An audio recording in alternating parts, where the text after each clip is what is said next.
नमस्कार. 80 वर्षापूर्वी जेव्हा भारतावर इंग्रजांचं राज्य होतं, त्यावेळेला एक दिवस सर्व भारतीय उठले आणि म्हणाले इंग्रजांना, चले जाओ. तो दिवस होता 9 ऑगस्ट 1942.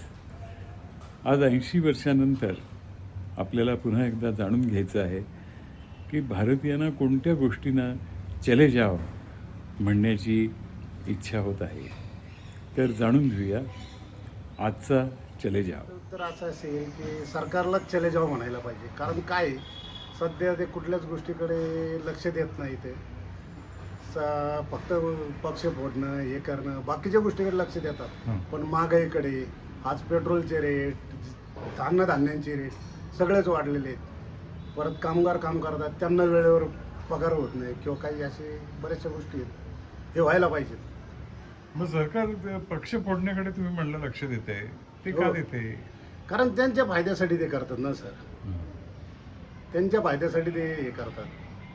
त्यांचा काय फायदा होतो? मग आता त्यांचे सगळे सत्ता गल्लीपासून दिल्लीपर्यंत जर आली तर त्यांना कुठल्याही गोष्टीचं हे होत नाही सर. कोणी त्यांना विचारणारं वगैरे नाही. बरोबर आहे. त्यासाठी मग त्यांना कसे आपल्या पक्षातले सगळे लोक पाहिजेत ना. तळागाळापासून तर शेवटपर्यंत आपलेच लोक पाहिजेत त्यांना. मग ते फोडतात कसे पण? पैसे देऊन वगैरे, पैसे देऊन, काही आमिष दाखवून किंवा ईडी वगैरे काही असे धाक दाखवून असे हे करतात. ठीक आहे, फार छान सांगितलं तुम्ही काका. गंदी पॉलिटिकल पार्टी चले जाए और उनके गंदे विचार चले जाए.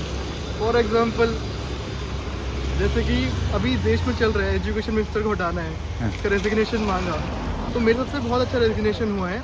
और जितने भी और गंदे नेता हैं उनको हटना चाहिए हमारे देश से, और अच्छे नेता जो युवा पे ध्यान दें उनको आना चाहिए हमारे समाज में, ताकि समाज का भला हो, युवा का भला हो और हमारा देश आगे बढ़े. 2075 तक हमारा देश भी स्वतंत्र बन जाए और दूसरे देशों पर निर्भर ना हो.